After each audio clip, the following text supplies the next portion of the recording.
Hello మా bros. ఐక్యాకి మనం వెళ్తున్నాం ఇప్పుడు. ఐక్యా నేను హైదరాబాద్లో 5 ఇయర్స్ ఉన్నా సరే ఒకసారి కూడా ఐక్యాకి వెళ్ళలేదు. ఎందుకో తెలీదు, కానీ వెళ్ళాలని ఇంట్రెస్ట్ రాలేదు. బట్ యాడ్లు అయితే ఇప్పుడు వస్తూనే ఉంటాయి. అండ్ మన గచ్చిబౌలి సైడ్ వెళ్ళినప్పుడల్లా ఐక్యా కనబడుతూనే ఉంటుంది. అండ్ ఐక్యాకి వెళ్ళే ఎంట్రన్స్ అది కూడా ఇది వేరే కంట్రీ ఎక్కడో అనుకుంటే ఇది కంట్రీ, అక్కడ ఉన్న కాన్సెప్ట్ ఇక్కడ తీసుకొచ్చారు.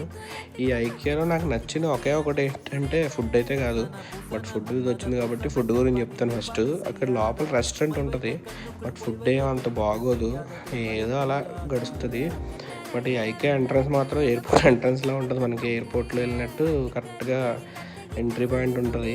ఇందాక మీకు నాకు నచ్చిన విషయం ఏంటంటే నేను ఒకటి చెప్పాను కదా, అదేంటంటే జనరల్గా మనం డీమార్ట్కి వెళ్ళినా ఏదైనా సూపర్ మార్కెట్కి వెళ్ళినా సరే అక్కడ ఏం కొనకుండా బయటికి వెళ్ళే ఆప్షన్ కనిపించదు అక్కడ. కానీ ఇక్కడ వీడు క్లియర్గా చెప్తాడు వితౌట్ షాపింగ్ అని చెప్పి ఎగ్జిట్. సబ్స్క్రైబ్.